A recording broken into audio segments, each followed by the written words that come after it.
السلام علیکم ورحمۃ اللہ وبرکاتہ۔ ایک شخص اپنے کاروبار اور کام میں لگا ہوا ہے، اسی درمیان اللہ رب العزت کی مسجد کی طرف سے آواز آئی، حی علی الصلاح، نماز کے لیے آؤ۔ وہ شخص اپنے کام میں لگا رہا، وہ نماز کے لیے نہیں گیا۔ اب پوچھا جائے کہ اس شخص کو اپنے کاروبار سے زیادہ محبت ہے یا اللہ رب العزت سے زیادہ محبت ہے، تو جواب صحیح یہ ہوگا کہ اسے اپنے کاروبار سے زیادہ محبت ہے۔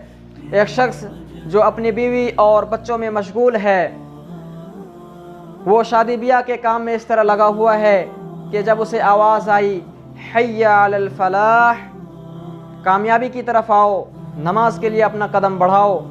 وہ شخص شادی بیاہ کے کام میں مشغول رہا، وہ نماز کے لیے نہیں گیا۔ اب پوچھا جائے کہ اس شخص کو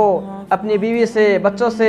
شادی بیاہ سے زیادہ محبت ہے یا اللہ رب العزت سے زیادہ محبت ہے، تو اس کا صحیح جواب یہ ہے کہ اسے اپنی بیوی سے، اپنے بچوں سے، شادی بیاہ سے، کاروبار سے، سماج اور معاشرے سے زیادہ محبت ہے۔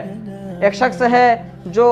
اپنے بچے کے کاموں میں مشغول ہے، فرض کیجئے کہ وہ اپنے بچے کے اسکول کا کام کروا رہا ہے، اسی درمیان آواز آئی حی علی الصلاح، نماز کے لیے آؤ۔ وہ نماز کے لیے نہیں جاتا، وہ اپنے بچے کے کاموں میں مشغول رہتا ہے۔ اب پوچھا جائے کہ اسے اپنے بچے سے زیادہ محبت ہے یا اللہ رب العزت سے زیادہ محبت ہے، تو اس کا صحیح اور درست جواب یہ ہے کہ اسے اپنے بچے سے زیادہ محبت ہے۔ اور جو ایمان والے ہوتے ہیں، ان کی جو اللہ رب العزت سے محبت کی بات ہے، وہ اللہ رب العزت نے قرآن کریم میں کچھ یوں بیان فرمایا، والذین آمنوا اشد حبا للہ، کہ جو ایمان والے ہوتے ہیں، جن کے دل کے اندر ایمان ہوتا ہے، انہیں اللہ رب العزت سے سب سے زیادہ محبت ہوتی ہے۔ ایسا نہیں کہ انہیں اپنی بیوی سے محبت نہیں، بال بچوں سے محبت نہیں، کاروبار سے محبت نہیں، گھر مکان سے محبت نہیں، دولت سے محبت نہیں، ان کے دل میں ہر چیز کی محبت ہوتی ہے، لیکن اللہ رب العزت کی محبت سب سے سخت، اللہ کی محبت تمام محبتوں پر غالب ہوتی ہے۔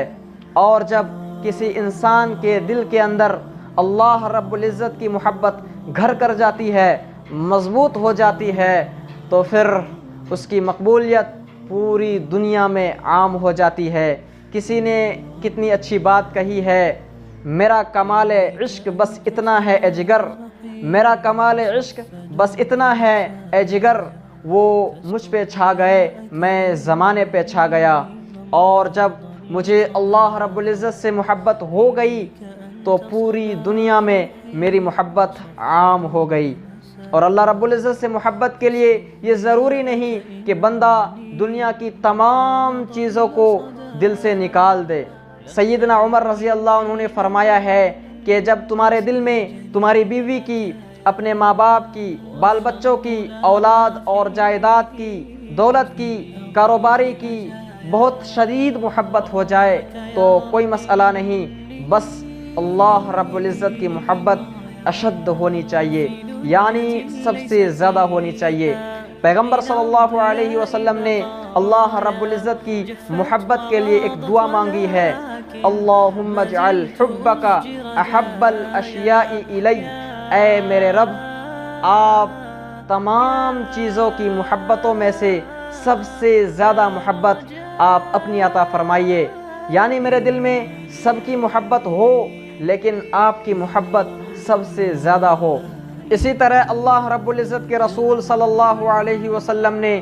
دوسری دعا مانگی ہے، اللہم اجعل حبک احب الی من نفسی، اے میرے رب، آپ مجھے اپنی محبت عطا فرمائیے تاکہ میں آپ سے زیادہ محبت کروں، میں اپنی جان سے محبت کروں، یعنی میرے دل میں دنیا کی تمام چیزوں کی محبت ہو، میری اپنی جان کی محبت ہو، لیکن میں آپ سے زیادہ محبت کروں، سب سے زیادہ محبت میں آپ سے کروں۔ اور ان دونوں دعاؤں کا حاصل یہ ہے کہ بندہ دنیا کی تمام چیزوں سے محبت کریں، وہ دنیا کی تمام چیزوں کو اپنے دل میں جگہ دے، لیکن جب کوئی ایسا موقع آئے جہاں پر مقابلہ ہو رہا ہو کہ ان سے زیادہ محبت ہے یا ان سے زیادہ محبت ہے، جہاں پہ ظاہر ہو رہا ہو کہ چیزوں سے زیادہ محبت ہے یا پھر اللہ رب العزت سے زیادہ محبت ہے، اس وقت اللہ کی محبت غالب ہونی چاہیے۔ اس وقت اللہ رب العزت کی محبت سب سے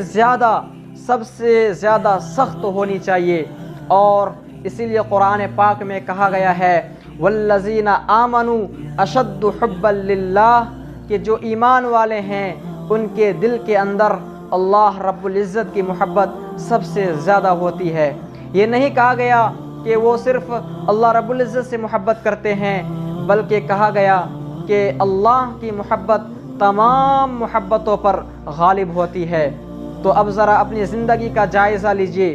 کہ ایک جگہ کاروبار بھی ہو اور سامنے اللہ کا حکم بھی ہو،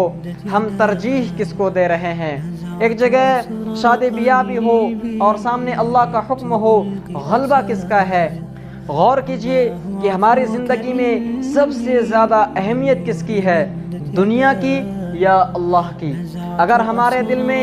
اللہ رب العزت کی محبت غالب ہوگی تو ہم اللہ اور اس کے حکموں کو ترجیح دیں گے، اور اگر ہمارے دل میں دنیا کی محبت ہوگی تو ہم ترجیح دنیا کو دیں گے۔ اب دیکھنا یہ ہے کہ ہم ترجیح کس کو دے رہے ہیں، ہم کس کو اہم سمجھ رہے ہیں اور کس کو اہمیت دے رہے ہیں، دنیا کو یا پھر دنیا کے بنانے والے کو۔